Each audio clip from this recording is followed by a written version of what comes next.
విశాఖపట్నంలో అంటే modern plus at the same time ఈ పాత పద్ధతులు ఇవి రెండు కూడా ఒక ఎడ్ల బండిలాగా నడుస్తూ ఉంటాయి.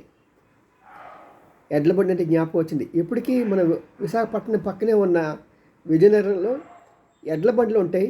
ఆ ఎడ్ల బండి పైన ఒక గూడు ఉంటుంది. దానిపైన తాటాకులతో అల్లిన ఒక దీంతో చాపతో అది వేసుంటారు అన్నమాట, టార్పాలిన్ లాగా. ఇవన్నీ కూడా విశాఖపట్నంలో చూడదగా విశేషాలు.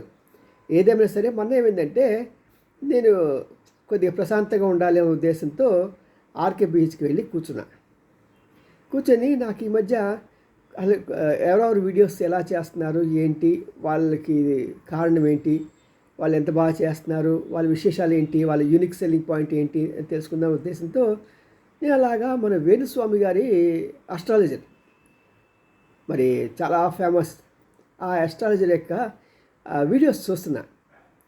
నా పక్కనే ఎవరో ఒక వ్యక్తి మధ్యలో వచ్చి కూర్చున్నాడు. అతను ఎవరిని పెద్ద గమనించలే, ఎందుకంటే బీచ్లో కూర్చున్న తర్వాత అక్కడ చాలామంది వస్తూ ఉంటారు, వెళ్తూ ఉంటారు, బెగ్గర్స్ వస్తూ ఉంటారు, పక్కన కూర్చొని ఉంటారు, భార్య భర్తలు ఉంటారు, స్టూడెంట్స్ ఉంటారు, ఇలాగ ఎవరో ఒకరు వస్తూ ఉంటారు. బట్ వాళ్ళ కోసం why should I waste my time అని చెప్పి నేను పెద్ద కాన్సన్ట్రేట్ చేయను నా పక్కన ఎవరు కూర్చున్నాడు ఏంటని. ఎందుకంటే ఐ వెరీ మచ్ కాన్ఫిడెంట్ ఎవడు నన్ను ఏం చేయలేడని. ఎందుకంటే నా దగ్గర ఏముండదు, ఒక జేబులో ఒక 100 రూపాయలు తెప్పించి మోటార్ సైకిల్.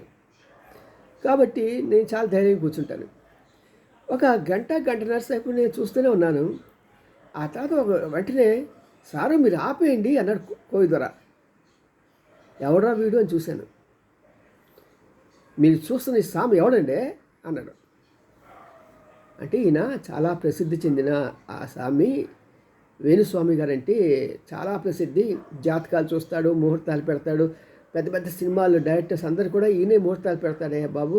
తర్వాత ఎవరిదైనా పెళ్ళి అయితే ఆ పెళ్ళి ఎలా జరుగుతుంది, బాగుంటుందా బాగోదా, ముహూర్తాలు ఏంటి, ఇవన్నీ కూడా బాగా చెప్తాడు. చాలా ఫేమస్ అయిన, చాలా గొప్పవాడు. అంటే లేదు ద్వారా ఆడ మిమ్మల్ని అందరినీ మోసం చేస్తున్నారు అన్నాడు. ఆ కొండ దేవత ఆన మీద ఆన పెట్టి చెప్తున్నా, ఈడి పచ్చి మోసగాడు. కారణం ఏంటంటే వాడి నేలకు చూడండి, నేలకు మీద శని తాండవిస్తున్నది. వాడి నోటెంబడి ఎప్పుడు కూడా చెడ్డ విషయాలు వస్తాయి కానీ మంచి విషయాలు రావు, చూడండి అని చెప్పేసి మళ్ళీ వీడియో ఆన్ చేశాను. చూస్తే ఆ నేలకి మీద ఒక ప్రత్యేకత ఉంది. అది నేను ఇది అని చెప్పలేను కానీ అది కోయిదర్ మాత్రం దాని గురించి చాలా గట్టిగా వివరించారు.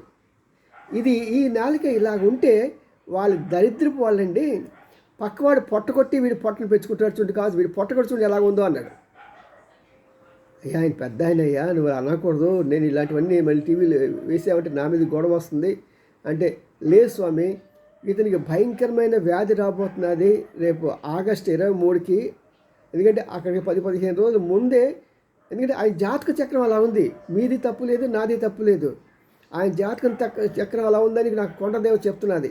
ఓ 10-15 రోజుల ముందే అతనికి రకరకాల రుగ్మతులు వచ్చి హాస్పిటల్కి వెళ్ళి ఫైనల్గా అక్కడ అప్పుడు డయాగ్నైజ్ చేస్తారు.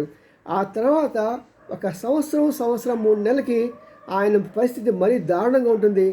మరి నేను అంతకుమించి మీకేం చెప్పలేను. కానీ ఒకటి మాత్రం గుర్తుపెట్టింది, ఆయన నాలుక మీద శని తాండవిస్తూ ఉంటుంది. ఆ శని మూలంగానే అతనికి జబ్బులన్నీ వస్తాయి. ఒకవేళ మనిషి పోయినా పోవచ్చు. కొండ దేవర మీద ఆమె చెప్తున్నా ద్వారా నువ్వు నాకు చెప్పు అది అని చెప్పేసి అతను అన్నాడు. బాబు నీకో దండం, నీ యొక్క దేవతకో దండం, ఇలాంటి మాట్లాడకూడదు, నేను ఇలాంటివి చెప్పకూడదు అని చెప్పేసి నేను అక్కడి నుంచి బయటకు వచ్చాను.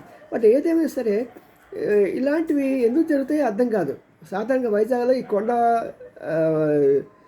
మనుషులు వచ్చి వాళ్ళు అడగకుండానే కొన్ని విషయాలు చెప్తూ ఉంటారు. నా జీవితంలో కూడా కొన్ని విషయాలు చెప్పారు. నేను నా దగ్గర పైసా తీసుకోవాలా, కానీ వచ్చి చెప్పేవాళ్ళు, నీకు ఫలానా సమయంలో నీకు ఉద్యోగం వస్తుంది, లేకపోతే మీ పిల్లలు ఆస్ట్రేలియా వెళ్తారు, ఇలాగ రకరకాలుగా చెప్తూ ఉండేవాడు. అంటే ఒకడే కాదు, ఎవరెవరో వస్తూ ఉండేవాడు ఆ బీచ్ దగ్గర కూర్చుంటే, కానీ పైసా తీసుకునేవాళ్ళు కాదు. మరి ఈ రోజున ఇలా చెప్పాడు. మరి ఏమవుతుందో ఏంటో. ఏదైనా సరే ఆయన బాగుండాలని, ఆయన క్షేమంగా ఉండాలని, ఆయన గ్రహస్థితిలో బాగుండాలని మనందరం కోరుకుందాం.